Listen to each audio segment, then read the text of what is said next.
Nakaka-flatter po kasi ano, pinapanood ko din po si Ate Sara, tsaka ano, inidolo ko po din kasi talaga siya sa pagkanta.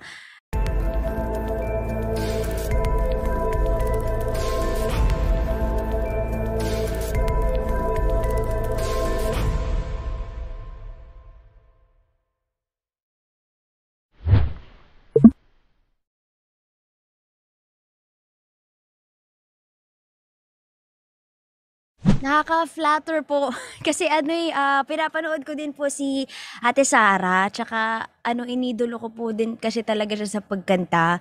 Kasi po ano, napanood ko rin po dati nung bata-bata pa po ako, yung To Love You ni Ate Sara. Galing na galing ako sa kanya doon.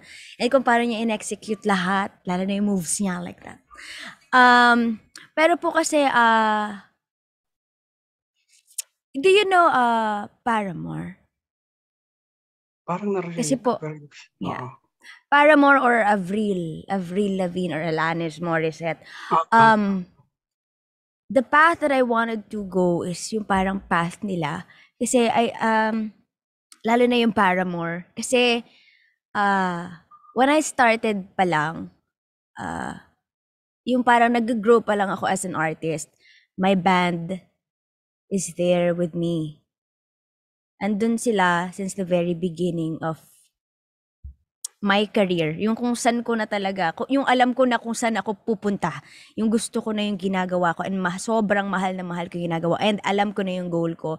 So this time, my goal is to really be a great and passionate artist na parang yung Paramore, parang si Hayley Williams, yung ganon, with her band and all, nagtutour sa maraming lugar, writing songs and expressing themselves, and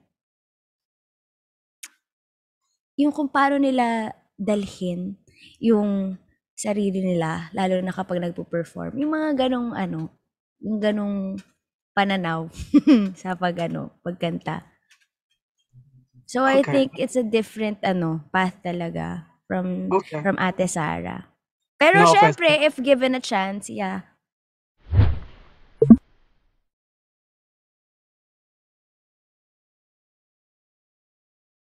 I think, John, ikaw muna magsalita. Kasi marami ka sasabihin. The song that I wrote, I think it's... Saka yung influences mo. No, not the song May influences, malayo eh. Stevie Wonder. Yes. Pasok yun. Stevie Wonder. Sino yung paborito ko artist? Nakalimutan ko. Romeo Marquez. Romeo Marquez. Okay. Thank you. Yeah. Go, Jake. Ikaw. Ako malayo eh. Jake nga, di ba? Ba't ikaw sumagot? Malayo nga eh. Malayo eh. Ako malayo. Jake, di ba? Jake. So sa album na to, feeling ako yung in-imagine ko nung nire-record ko to, ini-imagine ko na lang siguro yung feeling ko feelingan ko lang yung Paramore, mga ganun. Avril, for this album. Mga singer, Alanis, pop rock. mga ganyan. Yeah. So, yun yung influence ko dito sa album na to. So, kaya wala lang. Kaya ganun lang yung feel ko. Yung tugtog. Kasi habang tinutugtog ko tong na to, yung mga composition. Kasi mas maganda yung may inspiration. May ang tawag dito. Maghuhugutan. May influence ka. Hindi yung kumbaga parang doon sa araw na yun, parang yung mindset mo dapat So yun yung influence ko, yung Paramore. Dapat solid yung mindset mo. Paramore, yung mga ganun. Yung mga Roma, Alanis. ikaw naman. Ako naman, alam niyo naman yung si The Rock. The Rock. Yeah. Kaya yung mga songs na sa album talagang mabibigat. Yun. So ang influence ang influencer kasi yung Dream Theater. Wow. Layo no? Ang layo. Mangarap. Kaya pala ang gulo-gulo ng album na to.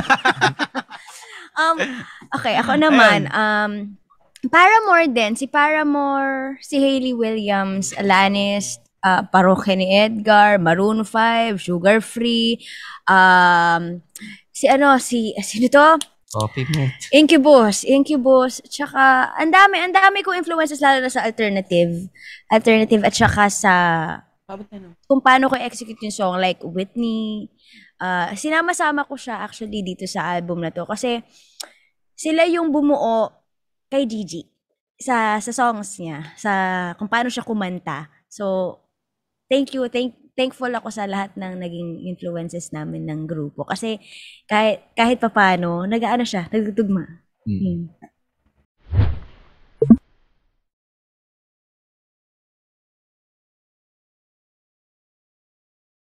Ate Reg po. Si Ate Regine po, kasi halos lahat po talaga nung kinakanta niya. Tsaka po ginagaya ko kasi siya. Lalo na po nung bata ako yung birit-birit niya. So, tsaka po si Bamboo. Si Bamboo po. Ayan. Yan po.